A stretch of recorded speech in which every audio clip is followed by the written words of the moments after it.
सर्दियों का मौसम शुरू होते ही हमारी स्किन ड्राई होने लगती है। आम भाषा में इसे स्किन का रूखापन भी कहते हैं।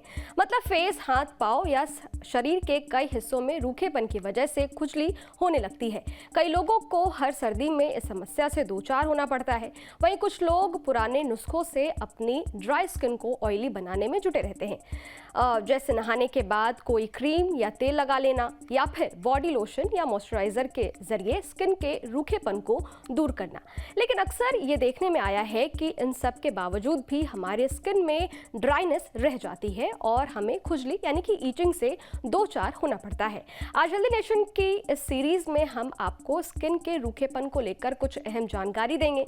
नमस्कार, मैं हूं अदिति शाह और आप देख रहे हैं न्यूज नेशन का डिजिटल प्लेटफॉर्म।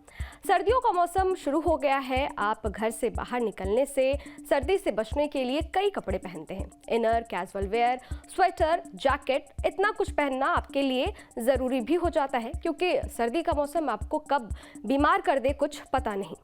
लेकिन इस मौसम में इतने कपड़े पहनने से कई बार ये भी देखने में आया है कि जब हम घर लौटकर कपड़े उतारते हैं तो स्किन पर अचानक से खुजली होने लगती है। आप लगातार खुजली करते हैं और नतीजा उस जगह पर लाल चिकत्ते या निशान पड़ जाते हैं। हमने इस बारे में अपने स्किन स्पेशलिस्ट डॉक्टर धीर से जानने की कोशिश की तो उन्होंने क्या बताया है, सुनिए। जैसी सर्दियां आती हैं, नमी की कमी के कारण हमारा चमड़ी कमज़ोर हो जाता है। एक तरह से उसका जो बैरियर नॉर्मल प्रोटेक्शन होता है, जो वो बचाव करता है भारी एलिमेंट से या भारी चीज़ों से, वो कमज़ोर हो जाता है। तो इसी कारणवश रैश और इचिंग ये दोनों साथ साथ ही चलते हैं। जब भी हमें रैश होता है साथ में संबंधित खुजली होती है और सूखापन हो जाता है चमड़ी में बहुत ज़्यादा, जिस वजह से खुजली बढ़ती चली जाती है।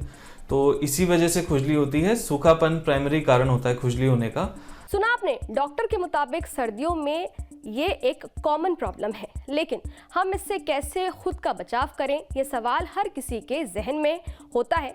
शुरुआती तौर पर हम स्किन के रूखेपन को दूर करने के लिए बॉडी लोशन या मॉइस्चराइजर का इस्तेमाल करते हैं, लेकिन क्या ये सही तरीका है? स्किन ईचिंग और ड्राइनेस से बचने का सही तरीका क्या है? सुनिए इस पर डॉक्टर क्या कहते हैं। शुरुआती इलाज यही रहता है मॉइस्चराइजर, बॉडी लोशन। एक चीज़ मैं जो बताना चाहूँगा जिसका ध्यान रखना चाहिए आपको, कि जब हम नहा के निकलते हैं हल्की गीले शरीर पे मॉइस्चराइजर लगाना बहुत ज़रूरी है, क्योंकि जैसे ही हमारा सूखापन मतलब जो वेट शरीर है वो सूख जाता है, उसके बाद अगर आप मॉइस्चराइजर लगाएंगे तो वो रिटेन नहीं कर पाता स्किन के मॉइस्चर को।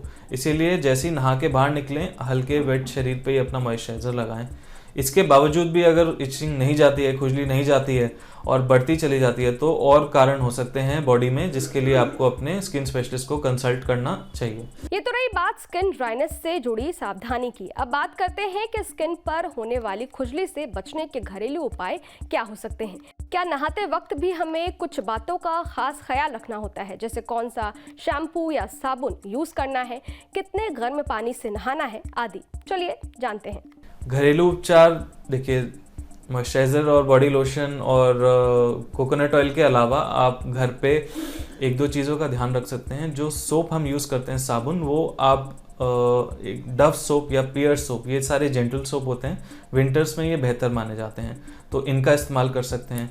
उसके अलावा जो आप कई बार हमारे घरों में जो पानी आता है हार्ड वाटर होता है, तो चेहरे और बाल धोने के लिए मेरा सजेशन रहेगा आप आरओ या फिल्टर वाटर का इस्तेमाल करें। उससे भी ये इचिंग की प्रॉब्लम कम हो जाती है। एंड उसके अलावा आप जो घरेलू नुस्खों में रहता है कि जो सदियों से चला आ रहा है, ऑयल मसाज बॉडी पे, है ना, वो सब चीज़ें भी मदद करती हैं इस इचिंग को रिलीव करने में। सर्दियों में होने वाली खुजली का आपके खाने पीने से भी लिंक होता है?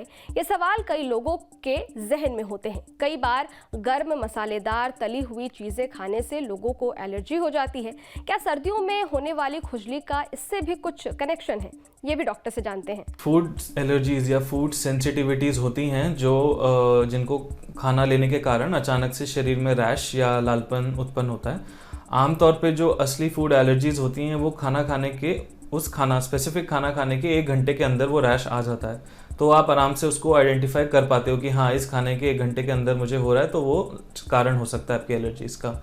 वो बहुत कम लोगों में होता है, 1% से कम उसका इंसिडेंस है, तो बहुत ही रेयर होता है। ज़्यादातर लोगों में क्या होता है कि कुछ ऐसी चीज़ें खाने के बाद हमारी बॉडी में हिस्टामिन रिलीज होता है जो इचिंग कराता है। तो इसमें खट्टा खाने जो होते हैं, सिट्रस फ्रूट्स होते हैं, नींबू और मिर्च मसाले वाली चीज़ें, ये ज़्यादा लेने से हिस्टामिन रिलीज ट्रिगर होता है। तो जिन लोगों में चमड़ी की प्रॉब्लम रहती है तो उनमें ये खुजली बढ़ा देती है। तो इन खाने वाले पदार्थों को थोड़ा ध्यान से लीजिए, खासकर अगर आपकी चमड़ी में कुछ रैश रहता है या आपको इचिंग की प्रॉब्लम रहती है। तो सुना आपने सर्दियों में होने वाली खुजली से बचने के उपाय, सावधानियां और घरेलू उपचार हमारे हेल्थ एक्सपर्ट्स ने आपको बता दिए। अब इन सर्दियों में अपने स्किन का ख्याल रखें। नहाते वक्त साबुन या शैम्पू का अच्छे से चयन करें।